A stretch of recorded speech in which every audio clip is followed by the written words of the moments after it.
오늘 우리가 법규에 관계되는 내용은 가장 먼저 식품공전입니다. 식품공전을 공부를 하고 그 다음에는 건강식품위생법, 그 다음에 세 번째가 건강식품, 기능식품에 관한 법률, 네 번째가 농수산물 품질관리법. 이래서 우리가 네 가지 과정을 우리 법규에서 공부를 해야 되는데, 그렇다고 해서 우리가 식품공전을 다 배우는 건 아닙니다. 그리고 식품위생법을 다 공부하는 거 아니고요. 또 건강기능식품에 관한 법률을 다 배우는 거 아니고 농산물 품질관리법을 다 배우는 거 아닙니다. 다 배운다면 이거는 뭐 1년 걸려도 다 못 배우는 거죠. 그런데 굉장히 방대한 내용들을 가지고 있기 때문에 그 속에서 우리 약용식물관리사가 직무를 수행하기 위해서 필요한 부분, 즉 말하자면 약용식물관리사가 농작물을 재배해서 시장에 낸다든지 이럴 때 필요한 농산물 품질관리에 관한 법률, 그 다음에 우리가 건강기능식품을 제조를 한다든지 판매를 한다든지 하기 위해서 또 뭐 건강원을 개설한다든지 하기 위해서 필요한 법률, 우리가 직접 우리 업무하고 관계되는 이런 법률 내용들, 그 다음에 식품위생법이 굉장히 광범위한 법률인데 그 중에서 우리 이 건강기능식품, 우리가 그 식품을 제조, 가공한다든지 우리에게 해당되는 적석 제조, 판매, 가공식품이라든지 이런 부분하고 관계되는 부분들, 그 다음에 이제 식품공정, 굉장히 많은 내용을 담고 있죠. 그 중에서 우리 약용식물관리사가 직무를 수행하는 데 있어서 필요한 부분, 해당되는 부분들을 발췌해서 그 부분만 공부하게 되는 것이 오늘 진행할 수업의 기본적인 내용입니다. 그래서 이제 우리가 식품공전을 공부해야 되는데, 식품공전은 어떤 내용을 담고 있는 책이냐면, 식품공전은 법은 아닙니다. 혹시 여러분들이 식품공전이 법이라고 생각하시는 분이 계시면 시험에 떨어집니다. 식품공전은 법이 아니고 뭐를 만들어 놓은 공전이냐면, 우리가 식품을 만드는 데 있어서 필요한 기준이나 규격, 기준이라면 뭐 우리가 건강기능식품을 만들 때 있어서 물을 사용할 때는 우리가 먹는 물 관리법에 관리법에 관련해서 사용해야 된다든지, 또 소금을 써서 간을 해야 되는데 어떤 것을 써야 될 것인가 하는 것은 염관리법, 소금관리법, 그 다음에 우리가 건강기능식품을 제조함에 있어서 인삼을 써야 되는 경우가 있을 때는 인삼관리법, 그 다음에 고기, 육류를 사용해야 될 거든 할 경우는 육류에 관한 법률, 이런 법률, 이런 어떤 규격과 규정에 준용해서 식품을 만들어야 되냐 하는 것을 여기에 아주 일목요연하게 그대로 안 지키면 안 되도록 아주 까다롭고 정확한 규격과 기준을 만들어서 표시해 놓은 것입니다. 그런데 우리가 이제 그렇기 때문에 식품공전은 식품위생법의 규정에 의해서 식품의약품안전청장이 식품위생법 제1조 제9조 1항 식품위생법 제10조 1항에 근거해서 우리가 식품을 만드는 데 있어서는 요렇게 만들어라, 또 식품을 그 공장을 설립하는 데 있어서는 요런 규격을 가지고 만들어라. 그럼 식품을 만들어서 포장을 하는 데 있어서는 요런 규정에 의해서 포장을 해야 된다. 그 다음에 식품을 만들어서 광고를 해야 될 경우는 과대 광고나 허위 광고를 절대로 하지 못하도록 요런 규격의 규정에 의해서 광고를 해야 된다. 또 식품을 만들어서 판매점에 유통을 시켜야 되는데, 판매점에 식품을 운반하는 차량은 어떤 식품은 습시 몇 도 이하의 온도로 유지되는 차량에서 운반해야 된다. 그 다음에 식품을 만들어진 제조 공정을 거친 식품을 저장하는 창고는 어떠한 규정에 의해야 한다. 그래서 식품을 제조 가공하기 위해서는 어떠한 규정에 의해서 허가를 받아야 한다 하는 이런 내용들을 식품공정에는 구체적으로 담고 있다. 그것만 알아도 식품공정이 어떤 내용인지는 여러분들이 이해가 하셔야 돼요. 그 다음에 우리 이제 식품, 여러분들이 이걸 아셔야 됩니다. 식품이라 하면 우리가 어떻습니까? 우리가 먹는, 입으로 먹는 거는 다 식품이라고 할 수 있죠. 그런데 식품이 아닌 경우가 있습니다. 어떤 경우가 식품이 아니냐 하면, 식품이 아닌 경우는 우리가 우리 몸의 질병을 예방하거나 치료하기 위한 목적으로 먹는 의약품은 식품에서 제외한다고 되어 있습니다. 그래서 의약품은 식품이 아니다. 그 다음 또 한 가지, 우리가 모든 식품을 다 식품공정에다 수록을 해놓고 있느냐? 또 그렇지 않다 이 말입니다. 왜 그러냐면 우리가 뭐 식품이라는 거는 가정집에서 시라기 국거리 먹는 것부터 호박죽 끓여 먹는 데서부터 호랑이 뼈를 삶아서 건강기능식품으로 쓰는 데까지 엄청나게 많은 양이죠.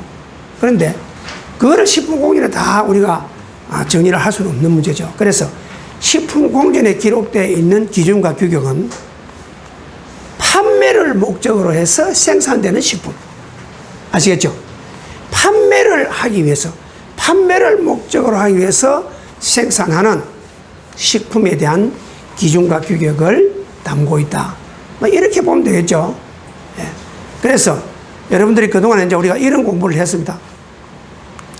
우리가 앞으로 이제 아주 유능한 식품 제조업을 한다든지 식품에 관해서 건강원을 한다든지 탕제원을 한다든지 또 아니면 식품 재배를 한다든지 식품을 가지고 우리가 여러 가지 앞으로 이제 돈도 벌어야 되고 또 건강한 삶을 유지해야 되고 하는 이런 목적으로 공부를 해놓은 데 있어서 그동안에 우리가 거기에 마땅한 교재가 없으니까 본초학을 통해서 한의과대학이나 한약학대학에서 공부하는 한약과 관련되는 서적을 가지고 공부를 해 나왔습니다. 그러면 어떻게 보면 한약을 배웠으니까 우리가 한의원을 하든지 한약과를 하든지 해야 안 되겠나 하는 이런 어리숙한 질문을 하는 사람들도 들은 있었습니다. 그래서 우리가 만약 그런 공부를 했다고 해서 한의원을 하고 한약방을 하고 또 아니면 돌팔이라도 어디 가서 남을 진찰을 하고 해가지고 질병을 치료해 주겠다는 이런 목적으로 우리가 어떤 행위를 하는 것은 절대로 해서는 안 된다 하는 것은 내가 여러 차례 거쳐서 말씀을 드려왔고 또 여기서 우리가 분명히 짚고 넘어가야 되는 것은 만약에 우리가 이거를 한약으로 판매한다든지 무슨 이렇게 치료 목적으로 사용할 목적으로 공부했다면 여기에 국민의료법이라든지 약사법이 나와야 됩니다. 이 우리가 공부하는 법 규정 중에 이 약사법을 갖다 공부를 해야 되고 국민의료법을 공부를 해야 해당되는 우리가 공부가 되는 거죠. 그렇기 때문에 아예 여기서는 그렇게 쓸 수 없고 그렇게 할 수 없다는 엄격한 구별을 짓기 위해서 우리는 약사법을 여기까지 대입을 시켜서 공부를 하는 것이 아니고 국민의료법을 공부하는 것이 아닙니다. 단지 오로지 우리가 공부는 마땅한 책이 없어서 한약하고 관련되는 책을 갖다 공부를 했지만은 이것을 응용을 해서 우리가 건강기능식품이나 건강보조식품이나 건강식품을 만들어 먹어야 되기 때문에 그렇게 공부를 했고 모든 기준되는 법령은 식품위생법이나 식품공정, 건강기능식품에 관한 법률, 그 다음에 이제 우리가 약초 재배를 하기 위해서 생산하기 위해서는 농산물 품질관리법 여기에 준해서 공부를 해야 된다는 것을 모두에 미리 확실하게 말씀을 드리고 오늘 이 마지막 책을 다 뜰 예정입니다. 여기 보면 우리가 식품공정에서 사용하는 단위가 있습니다. 자, 계량 단위입니다. 길이는 킬로미터나 메타, 센티미터, 밀리미터. 용량은 1리터, 리터, 밀리미터. 그 중량은 킬로그램, 그램, 밀리그램, 나노그램, 피코그램. 넓이 제곱 센티미터. 열량 킬로칼로리, 킬로절. 4.2 킬로칼로리는 1kJ이다.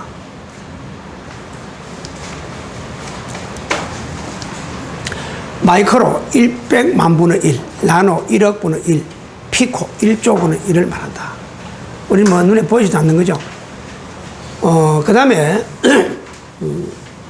중량은 중량 100분은 퍼센트로, 온도는 습시 온도, 표준 온도는 20도, 습시 20도. 그 다음에 시로는 15도에서 25도, 상온은 시로는 1에서 35도, 미온은 30도에서 40도, 찬물은 습시 15도, 온탕은 60도에서 70도, 열탕은 끓는 온도 100도 습시, 찬 곳을 0도에서 습시 15도. 그러니까 여기서 보면 우리가 식품 공전에 보면 찬 온도에서 보관해야 된다 할 때는 이 범위가 0도에서 15도씨로 보면 됩니다. 시험에 서는 물은 따로 규정이 없는 한 정유수 또는 정제수를 사용한다. 이 시험에 서는 물입니다. 식품에 서는 물은 물관리법에, 먹는 물관리법에 준하는 물을 쓰면 됩니다. 그 다음에 식품 원료, 판매할 수 없는 식품으로서는 인체의 건강을 위해할 우려가 있는 것. 사람이 살아가는데 우리 건강을 위해할 우려가 있는 것. 유독 물질이나 유해 물질에 노출되거나 의심이 있는 것. 병원 미생물에 오염되어 인체 안정성에 문제가 있는 것. 위생상의 불결, 다른 물질의 혼입 또는 첨가되어 인체 안전성 우려가 있는 것은 판매할 수 없다. 이는 광의의 해석입니다. 나중에 가면 자 아주 구체적으로 팔면은 식품 공제는 이렇게 해야 된다는 기준과 규격만 정해놓지만은 여기에 이걸 안 하면 벌칙을 가한다 이런 건 없죠. 근데 식품위생법에 가면 식품 공제를 딱 정해놓고 요거를 이행 못하면 요거는 지금 식품위생법에서 판매할 수 없는 식품을 판매한 사람은 7년 이하의 징역이나 1억 원 이하의 벌금에 처하도록 그렇게 규정해 놓고 있고 그 징역과 벌금을 병과할 수 있다고 해놓고 있어요. 여기는 이제 그런 규정이 없습니다. 요거는 딱 정해 놓은 겁니다. 그 다음에 식품 원료 일반, 식품 주 원료, 식품 기준 및 규격.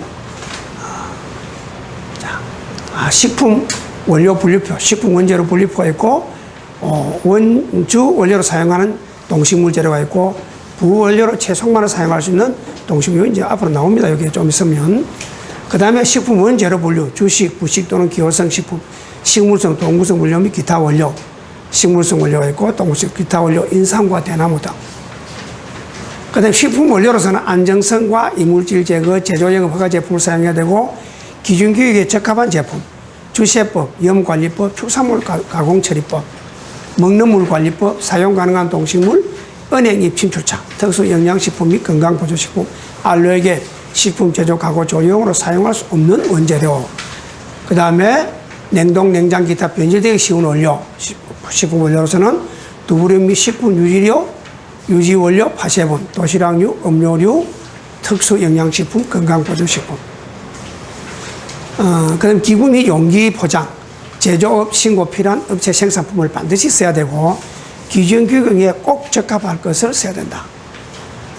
자, 주원료로 사용 가능한 동식물은 여러분 책에 보시면 나와 있죠. 주원료로 사용하는 동식물. 주원료 목록에는 보면 있습니다. 우리 사상에서 오신 분들은 그 기본 책을 안 쌌기 때문에 이게 없습니다. 그 뭐 큰 관계 없으니까 그대로 보시면 됩니다.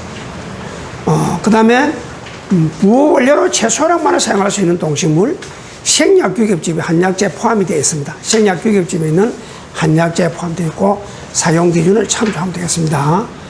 그 다음에 제한적 원료 및 사용 불가 원료도 나와 있죠. 사용 불가 원료가 나와 있고 제한적 원료가 나와 있습니다. 그 다음에 원재료 분류표, 동물성 원재료, 식물성 원재료, 원료, 기타 이런 내용이 나와 있고요. 그 식품별 기준 및 규격이 나와 있죠. 특수영양식품, 건강보조식품, 인삼제품류, 건강기능식품 종류 및 기능성의 내용. 자, 식품 제조 가공, 식품 가공 제조, 추출 가공식품의 정의. 자, 이렇게 이제 쭉 이런 내용들을 이제 지금부터 이렇게 훑어가면서 이제 볼 겁니다. 앞에 내가 읽은 거는 앞으로 그런 내용이 나온다는 걸 말씀을 드리고요. 자, 식품 제조 가공에 보면, 제조 가공 기준에 보면 일반 공통 기준이 있고, 개별 기준이 있고, 그 다음에 병통 통조림 식품, 레토르트 식품, 이 개별 기준에 보면 병통조림 식품, 레토르트 식품, 냉동식품, 초콜릿 식품, 잼류, 빙가류, 두부류, 식용유지, 면류, 추출차, 커피, 두유류, 영유아 조제식, 성장기용 조제식, 영유아용 공유 조제식, 기타 영유아식, 영양보충용 식품, 환자용 등식품, 식사 대용식품, 식물 추출품 발효식품, 버섯 가공식품, 알로에 식품, 매실 추출물 식품, 베타마로시 식품, 키토산 가공식품, 프로폴리스 추출물 가공식품. 프로폴리스는 이 봉독입니다. 벌이 가지고 있는 독성 물질이죠. 그리고 간장, 된장, 고추장, 춘장, 식초, 소스류, 고춧가루 또는 실고추, 향신료 가공품, 얼음, 인삼 제품, 젓갈류, 청주, 건포류, 적석 건조식품, 메주, 캡슐류, 전분, 튀김식품, 벌꿀, 도시락류, 이런 전 종류를 여러분 책에 보시면 그 기준 기억해 놓고 있습니다. 뭐를 만드는 데는 뭐 어떻게 쓰라는 것을 했습니다. 이것을 우리가 여기서 다 설명드린다는 것은 시간적으로 많은 소비가 필요하기 때문에 여러분들이 이 책에서 읽어주시기 바랍니다. 그 다음에 식품의 보존 유통구 중 위생적 취급 판매 및 방충 방서시설, 벌레를 예방 못 들어오게 만들고 쥐가 들어오지 못하게 만드는 시설이 있어야 되고, 눈비 등 보호, 독극물이나 농약, 화공약품 등은 꼭 분리 보관해야 된다. 첨가물 등도 분리 보관해야 된다. 냉장 및 냉동시설 보관 및 유통관계, 두부류 및 유해물질 협작물, 이물 등 오염 방지를 철저히 해야 되고, 도시락류의 온도관리, 냉장 발효, 살균, 가공두부, 튀김식품은 섭씨 10도 이하 온도에서 보관해야 되고, 식용 얼음류는 0도 이하에서 보관해야 되고, 냉동식품은 절대로 재냉동 금지한다. 우리가 냉동식품, 생선류도 마찬가지입니다만은, 우리가 아이스크림 같은 거 냉동해서 파는 건데, 이거를 한번 녹여다가 다시 냉동해서 팔면 안 되겠죠. 이거는 원칙으로 금지하고 있다. 그 다음에 흡습 예방. 절대 식품은 습기를 빨아먹을 수 있는 시설 안에 보관해서는 안 됩니다. 그래서 유탕 재리피해를 삼키죠. 기름에 튀긴 음식, 식품은 굉장히 산패가 잘 됩니다. 변질이 잘 되기 때문에 철저하게 특별히 관리한다. 운반 등 포장 파손 중, 운반 중에 포장이 파손된다든지 하는 일이 있어서는 안 된다. 판매량, 구입량 조절. 일반 소매점이나 일반 전문점에서 하루에 일정량이 팔리는데도 불구하고 며칠분을 한꺼번에 상당한 부분을 우리가 매점 매석해서 보관하는 상당히 불편한 점이 많죠. 절대로 그렇게 해서는 안 된다. 판매량에 적당한 양만 구입해서 판매 조절해야 된다. 재분할 판매 금지. 이 소분 판매업을 허가를 득하지 않는 사람은 일정 생산된 식품을 임의대로 마음대로 19kg짜리 사가지고 1kg씩 덜어서 판매한지, 이런 거는 소분 판매업 허가를 받아서 해야 되겠다. 그 다음에 유통기한 철저. 유통기한에 표시된 것을 절대로 이거는 철저히 지키지 않으면 한다. 물론 유통기한을 지냈다고 해서 일주일 열흘 지냈다고 해서 그 식품을 원칙으로 못 먹는 건 아닙니다. 그러나 유통기한을 정할 때는 충분한 유통 과정을 두고 정했기 때문에 절대로 유통기한이 경과한 식품을 유통시켜서도 안 되고 또 소매점에서 판매해서도 절대 안 된다. 아시죠? 그 다음에 부패, 변질, 파손 제품 교환의 폐기처분. 절대로 부패된 식품이나 변질돼서 우리가 음식 불가한 부분은 반품을 하든지 교환하든지 폐기처분을 꼭 받아준다. 그 다음에 유통기간은 이유 없이 설정한다. 냉동식품을 딱 건강기능식품 하나 만들겠다. 그런 생각이 딱 있으면 그때는 무조건 식품공장에 찾아보고, 여기에 만드는데 공장은 어떻게 설립을 해야 되고, 허가는 어떤 구비서를 가져가서 받아야 되고, 또 품목은 어떤 품목 허가를 받아야 되고, 포장은 어떤 것을 딱 훑어보고 거기에 맞는 거를 딱 세트로 맞춰서 해야 된다 이겁니다. 아시겠죠? 그렇기 때문에 여기서 짚고 골치 아프고 머리 아프고 구체적으로 이거 다 야나봐야 말짱화이다. 왜 그러냐면 사흘 지내면 3분을 잊어보고 일주일 지내면 50% 잊어보고 한 달 지내면 100%다 잊어보기 때문에 그때 가면 하나도 모른다. 그렇기 때문에 이런 게 있다 하는 내용만 머릿속에 딱 이어놓으면 그때 가서 그런 게 있더라. 그럼 식품의약품 안정청 사이트에 딱 들어가서 식품공격 또르륵 다운받으면 아직 5분, 3분이면 딱 전량 다운받아줘. 다운 딱 받아놓고 내가 필요한 거 딱 요거 골라내고 짜지기 딱 해가지고 딱 볼가 내놓고 우리가 딱 보고 딱 하면 또 몰라도 괜찮아. 굳이 식품 사이트 들어가시고 내가 전에 인터넷 판매 신고하고 하려고 가보니까 가만 앉혀놓고 자기들이 와서 물어보고 다 합니다. 하고 너무 좋은 대접을 받아가지고 내가 참 세상이 참 이래 변했구나 하는 것을 내가 느꼈습니다. 근데 여러분도 마찬가지입니다. 지금 가면 허가를 딱 말하면 벌써 딱 지문이 해가 어디 가서 뭐 하고 민원과에 가서 뭐 하고 식품 교육을 언제 있으니까 어디 가서 몇 시간 받고 딱 그거 해가지고 가져오면 됩니다. 딱 민원이 기간이 있어요. 일주일 만에 딱 나오는 거, 3일 만에 나오는 거, 한 달 만에 딱 나오십니다. 그러니까 너무 잘 돼 있어요. 그래서 요즘 우리가 옛날처럼 그렇게 하는데 복잡한 절차가 있는 거 아니고 또 어느 대법원 인터넷에 대법원 사이트 들어가면 경매물건 다 나오죠. 여러분 집 딱 치면 집 등기부 등본 다 열람해 볼 수 있죠. 인감 증명만 제외하고 나면은 관공서에 갈 일이 사실 거의 없습니다.